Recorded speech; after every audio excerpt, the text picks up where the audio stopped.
제가 9절 말씀 먼저 봉독합니다. 내가 내 하나님 여호와의 말씀을 청종하여 이 율법책에 기록된 그 명령과 그 다음에 읽으시면 됩니다.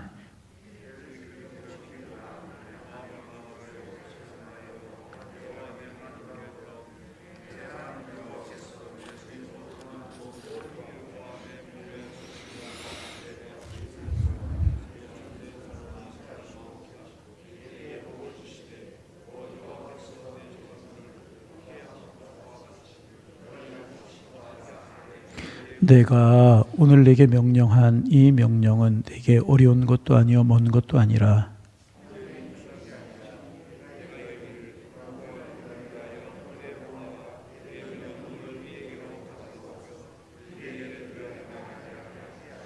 이것이 바다 밖에 있는 것이 아니니 내가 이르기를 누가 우리를 위하여 바다를 건너가서 그의 명령을 우리에게로 가지고 와서 우리에게 들려 행하게 하랴 할 것도 아니라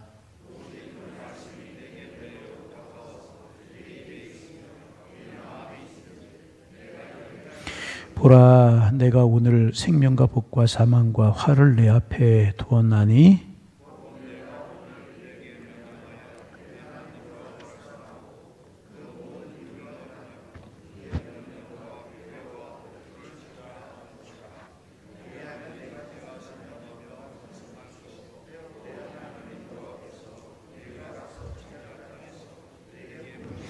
그러나 내가 만일 마음을 돌이켜 듣지 아니하고 유혹을 받아 다른 신들에게 절하고 그를 섬기면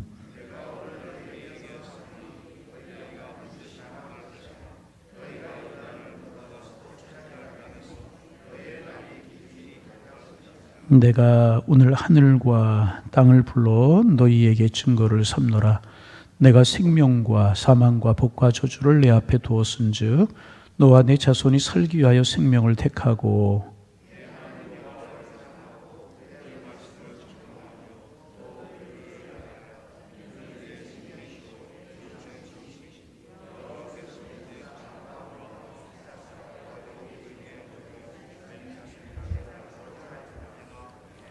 아멘.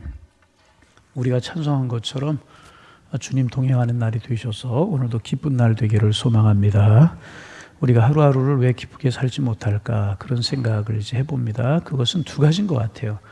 우리의 마음에 욕심이 있기 때문에 주신 은혜에 감사하지 못하기 때문에 기쁜 날로 삼지 못하는 것이고 또 하나는 교만인 것 같아요. 내가 이런데 내가 무엇인데 그래서 이제 기쁘게 살지 못하는 것 같은데 겸손하게 나를 내려놓으면 하루하루 시간이 축복의 은혜가 되는 거예요.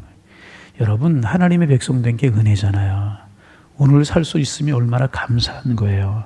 코로나로 어렵고 경제적으로 어렵다고 하지만 우리나라만한 나라도 많지 않잖아요. 여러분 생각하면 하나님의 은혜요 기쁨입니다. 그래서 오늘도 복된 날 살아가는 한 날이 되시기를 소망합니다. 옛날 사람들은 복이 바다 건너 아주 먼 곳에 있다고 생각을 했다고 이제 그래요. 그래서 많은 사람들이 뱃사람이 되어서 배를 타고 바다를 건너는 것이 꿈이기도 이제 한 적이 있다고 이제 그래요. 제가 어렸을 때만 해도 마도로스가 되어서 배를 타면 돈을 많이 번다고 해서 선원이 되는 것이 인기가 있던 그런 시절도 이제 있었고 젊은이들이 외국에서 공부하면 이제 좋을 것이라고 해서 복이 있다고 생각을 해서 땅 팔고 소 팔고 전세금 빼고 그래가지고 이제 외국으로 가서 공부를 하기도 했어요. 그런데 오늘날에는 공부를 많이 하는 사람들이 많아졌잖아요. 그래서 외국에서 공부를 하고 와도 예전처럼 그렇게 미래가 보장되는 것이 아닌 것 같아요. 그러면 우리가 이제 그런 생각, 바다 건너편에도 있는 것이 아니고 먼 곳에도 있는 것이 아니라고 하면 우리의 복은 어디에 있는 것일까? 이제 그런 질문을 우리가 좀 해보게 됩니다. 본 말씀에 의하면 우리의 복은 결코 먼 곳에 있는 것이 아니고요. 우리의 복은 가까운 곳에 있다는 거예요. 그래서 여러분 11절에 14절 말씀 우리가 시간이 없어서 읽지는 않지만은 어려운 것도 아니고 먼 것도 아니라고 또 12절에 하늘에 있는 것도 아니라고 그래서 하늘에 올라가서 그 명령을 우리에게로 가지고 와서 우리에게 들려 행하게 하려 할 것이 아니고 또 13절에 바다 밖에 있는 것도 아니다 그렇게 말씀하고 이제 계십니다. 하나님께서는 복이 하늘에 있기 때문에 우리가 달나라에 가듯이 우주선을 쏘아 올려야 겨우 가지고 올 수 있는 것이 아니다. 그렇게 말씀하시고요. 배를 타고 건너가거나 미지의 색을 향하여 몸을 해야 얻을 수 있는 것이 복이 아니다. 그렇게 말씀을 이제 하고 계셔요. 여러분, 이스라엘 백성들의 이제 모습을 생각해 보세요. 이미 하나님께서는 이스라엘 백성들에게 복을 주셨어요. 그 복이 무엇인가?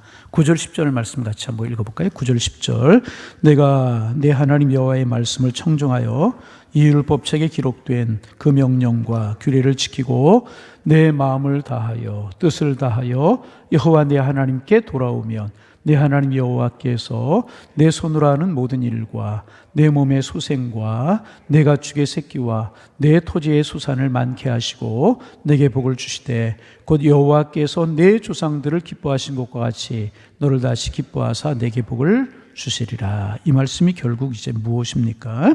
하나님께서 이스라엘 백성들에게 복을 주셨다는 거예요. 그 복이 뭐예요? 하나님이 너희들에게 복이고 그 하나님 주시는 말씀이 너희들에게 복이라고 하는 것입니다. 그리고 이스라엘 백성들은요, 그것을 알았어요. 그래서 하나님의 말씀을 언제나 입에 달고 다녔어요. 우리가 신명기 6장을 묵상할 때도 우리가 나누었죠. 이스라엘 들으라, 하나님 사랑하라, 그렇게 말씀하시면서 문설주에 붙이고 이마에 표를 삼고 미간에 붙여 표를 삼고 그렇게 하라고 말씀하셨어요. 그래서 언제나 이스라엘 백성들 말씀 알고 암송하고 이제 그랬다는 것입니다. 그리고 이스라엘 백성들에게 이제 그 흔한 하나님의 말씀이 실제로는 이제 이 세상의 어떤 이제 보석이나 어떤 재물보다 더 큰 복이었었어요. 왜 그런가? 그 하나님의 말씀을 따라 살아가면 하나님이 다 책임져 주시기 때문에, 하나님이 그들을 인도하시기 때문에, 그래서 이스라엘 백성들이 복을 받는 비결은 하나님의 말씀을 믿고 그대로 살아가기만 하면 되는 것입니다. 결코 어려운 일이 이제 아니었었습니다. 그런데 이스라엘 백성들은 우리 이스라엘의 역사를 통해서 우리가 이제 볼 수 있잖아요. 이 복을 놓쳐버리고 말았어요. 그래서 어떨 때는 외적의 침공을 당해서 어려움을 당하기도 하고, 블레셋, 암몬, 모압, 아수르, 결국 아수르에게 북왕국이 망하고 남왕국이 바벨론에게 맹하는 이런 하나님의 축복을 놓쳐버리는 이런 일을 경험하게 이제 됩니다. 그러면 왜 이스라엘 백성들이 이런 복을 놓쳐버렸을까? 그 이유는 하나님께서 주시는 복이 너무나도 시시하고 따분해 보였기 때문에 이제 그렇다는 것입니다. 여러분, 이제 그 사울의 경우를 한번 오늘 아침에 묵상하면 사울이 생각났어요. 하나님께서 이제 이스라엘 백성들에게 규례를 주시잖아요. 가나안 땅에 들어가 살면서 이렇게 해라. 그리고 이제 다른 나라 사람들하고 전쟁을 하게 되면 너희가 전쟁에서 이기게 되면 전리품이 생기게 될 것이다. 전리품 취하지 말라. 생명 있는 것 죽여버리고 도시는 불살라버리고 좋은 것들 다 태워버리고 그렇게 하라고 말씀하셨어요. 근데 사울이 이제 전쟁터에 나가서 전쟁을 하다가 승리했어요. 근데 보니까 좋은 것이 너무나 많이 있거든요. 뭐 우양의 새끼들, 뭐 좋은 게 많이 있죠. 금은보화 좋은 게 많이 있죠. 그래서 그것을 다 취해가지고 돌아왔어요. 사무엘이 와 보니까 우양의 새끼들, 염소 새끼들, 소 새끼들, 양 새끼들, 아침부터 욕하는 거 아닙니다. 그런 것들이 많아요. 울음소리가 들리고 그래요. 저게 뭐냐 그랬더니 사울이 그러죠. 하나님의 말씀에 잘못된 것 알았잖아요. 그런데 하나님 앞에 제사 지내기 위해서 좋은 것을 가지고 왔다. 그때 사무엘이 한 이야기 생각나죠? 순종이 제사보다 낫고 듣는 것이 수양의 기름. 그 좋아 보였잖아요. 그런 것 좋아 가지고 와서 다 취하면 부자도 잃고 잘 살고 수 있는데 다 죽이고 불태워버려야 되느냐 말이죠. 하나님의 말씀이 사울이 생각하기, 이스라엘 백성들이 생각하기에는 너무나 시시하게 보였다는 거죠. 시시하게 보여. 하나님의 말씀만 따라 살아가는 것이 따분하고 시시하게 보였다는 것입니다. 그래서 내 생각대로 하는, 내 계획대로 하는 것이 더 잘 사는 것처럼, 더 부하게 사는 것처럼, 아름답게 살아가는 것처럼 보였다는 것입니다. 그래서 그렇게 결과가 무엇입니까? 하나님의 영이 사울에게서 떠났잖아요. 그때부터 사울이 기울어지기 시작을 했잖아요. 결국 사울이 망해버리고 말잖아요. 하나님의 말씀 붙들었더라면, 하나님의 말씀 몰랐던 거 아니에요. 잘 알고 있었어요. 붙들었다면 축복이 그의 것이 됐을 텐데 그렇지 못했잖아요. 그래서 여러분, 우리가 하나님이 주시는 복을 놓치지 아니하려고 하면 이 따분하고 시시한 것 같은 하나님의 말씀을 사랑할 수 있어야 되는 것이라. 9절 10절 말씀이 그것이고 신명기 사실 말씀이 계속 그 말씀이잖아요. 연약해 보이고 따분해 보이는 하나님의 말씀 붙들어라. 하나님의 말씀 사랑해라. 세상의 학문, 사람을 똑똑하게 만들고 유명하게 만들 수 있어요. 그래 공부 많이 하면 똑똑해지고 유명해진다고 이제 그러잖아요. 근데 우리가 성경, 하나님의 말씀을 사랑해요. 성경을 사랑하고 하나님의 말씀을 사랑해요. 그래서 유명해집니까? 그래서 똑똑해집니까? 그렇지 않잖아요. 그런데 여러분 알 것이 있어요. 그럴지라도 그저 그 하나님의 말씀을 따라 경건하게 살아가고 하나님의 말씀 사랑하며 살면 하나님 그 복이 거기에 다 들어있는 거예요. 하나님 우리를 책임져 주시는 것입니다. 그래서 하나님의 말씀 따라 살면 하나님께서 복을 주시는 거예요. 다윗은 그 사실을 잘 알았잖아요. 그래서 죽음을 얼마 남겨놓지 않고 사랑하는 아들 솔로몬에게 유언가도 같은 이야기를 하잖아요. 그때 두 가지를 이야기하잖아요. 너는 믿음의 대장부가 되라. 열왕기서에. 두 번째, 하나님께서 주신 율례와 규례와 법도와 명령을 따라 살아가라. 그리하면 내가 어디로 가든지 무엇을 하든지 형통할 것이다. 하나님 말씀 붙들고 살아갔더니 내게 복이 되더라. 믿음으로 살아갔더니 하나님 책임져 주시더라.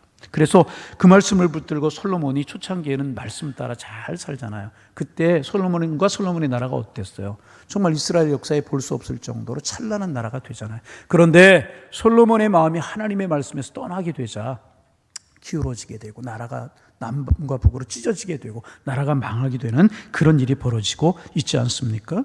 여러분, 이스라엘 백성들이 이 세상이 똑똑해지고 유명해지려고 하기보다는 하나님 이제 지려고 하다 보니까 하나님의 말씀이 너무나도 시대에 뒤떨어지고 아무 유익이 없는 것처럼 보이는 거예요. 바보들처럼 그 말씀 따라 살아가는 것은 바보처럼 보이게 되는 것입니다. 그래서 그들은 바보가 되기 싫어서 하나님의 말씀을 결국 버리는 겁니다. 나라가 찢어지고 포로가 되고 망하게 되고 그런 일을 경험하게 되지 않습니까? 여러분, 오늘도 마찬가지입니다. 조금만 세상적인 방법을 쓰면 얼마든지 똑똑해질 수 있고 유명해질 수 있고 성공할 수 있는데 왜 바보같이 하나님의 말씀을 따라가겠는가? 그런 생각 들 때가 있잖아요.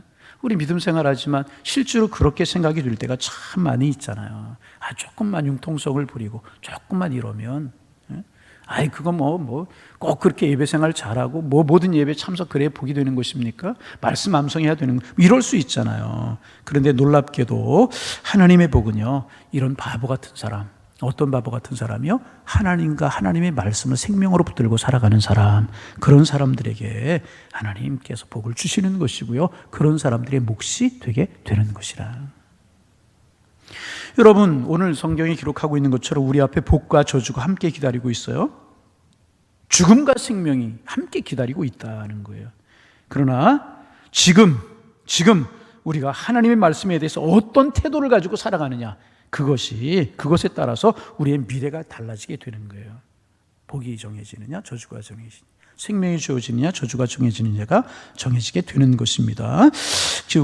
그것에 따라서 지금 어떻게 우리가 하나님의 말씀을 따라 살아가는 것에 따라서 미래는 달라지게 되는 거예요. 잘 살 수도 있고 어려워질 수도 있는 것이라니. 조금 시간이 가지만 15절에서 18절 말씀 같이 한번 우리가 함께 15절 18절 읽어봅니다. 보라, 내가 오늘 생명과 복과 사망과 화를 내 앞에 두었나니 곧 내가 오늘 내게 명령하여 내 하나님 여호와를 사랑하고 그 모든 길로 행하며 그의 명령과 규례와 법도를 지키라 하는 것이라. 그리하면 내가 생존하며 번성할 것이요 내 하나님 여호와께서 내가 가서 차지할 땅에서 내게 복을 주실 것임이라. 그러나 내가 만일 마음을 돌이켜 듣지 아니하고 유혹을 받아 다른 신들에게 절하고 그를 섬기면 내가 오늘 너희에게 선언하노니 너희가 반드시 망할 것이라. 너희가 요단을 건너가서 차지할 땅에서 너희의 날이 길지 못할 것이니라. 그래서 여러분, 우리는 하나님의 말씀과 하나님의 말씀을 다른 것과 바꾸어서는 결코 안 되는 것입니다. 왜냐하면 하나님의 말씀이 생명이고 이 말씀 따라 살아가면 축복이고 또 이 말씀 따라 살아가면 새 사람이 되기 때문에 그렇습니다. 여러분, 바보 같아 보이고요, 연약해 보이도요, 하나님과 하나님의 말씀 꽉 붙들기를 소망합니다. 그러면 오늘 내가 그렇게 살아가면 내일 우리에게 축복과 생명이 주어지게 되는 것이라. 20절 말씀 마지막으로 좀 읽어봅니다. 20절 읽습니다. 내 하나님 여호와를 사랑하고 청종하며 또 그를 의지하라. 그는 내 생명이시요 내 장수이시니 여호와께서 내 조상 아브라함과 이삭과 야곱에게 주리라 맹세하신 땅에 내가 거주하리라. 여러분, 하나님 우리의 생명이고 우리의 축복이신 줄로 믿습니다. 그러므로 우리는 이 축복의 길, 하나님을 붙잡고 이 하나님의 말씀을 붙잡고 끝까지 한 걸음 한 걸음 걸어갈 수 있어야 돼. 누가 뭐라고 해도 세상이 어떨지라도 축복의 말씀 붙들고 한 걸음 한 걸음 걸어가야 되는 것입니다. 왜? 나의 운명도 하나님 앞에 있습니다. 나라의 운명도 하나님 앞에 있습니다. 여러분, 이제 4월에 이제 총선이 있었어요. 어느 당이 많이 차지하고 어느 당이 적게 차지하고 뭐 이런 것들 우리의 관심사고, 또 그것 때문에 기뻐하는 분이 있고 슬퍼하는 분이 있고 어려워하는 분들이 있어요. 그러나 우리가 알아야 될 것은 뭐냐 하면 나라의 운명이 정치인들에게 달려있지 않아요. 이거 알아야 돼요. 정치인들의 공약에 달려있지 않다는 거예요. 한 걸음 더 나아가서 이야기하면 나라의 운명이 민주주의에 달려 있습니까? 나라의 운명이 공산주의에 달려 있습니까? 더더욱 그것은 아니죠. 나라의 운명은요, 하나님께 달려 있어요. 우리 사실을 믿을 수 있어요. 그래서 오늘 일들을 보고 시시비비하지 말고, 오늘 주변에 되어지는 일들, 내가 생각하기에 불합리하고 비합리하게 보이는 것들이 있을 수 있어요. 그러나 그것 때문에 시시비비하지 말고 나라의 운명도 가정의 운명도 자녀들의 앞길도 하나님께 있음을 알고 하나님의 말씀 붙들고 기도하고 믿음으로 살아가면 이 나라 저는 하나님 책임져 주실 줄로 믿어요. 우리 6월 나라 민족을 위해서 기도하는 호국 보훈의 달이라고 이야기하잖아요. 이 달에 우리 열심히 나라 민족을 위해 기도할 수 있기를 소망합니다. 다른 것보다도 하나님을 두려워하는 민족 되게 하옵소서.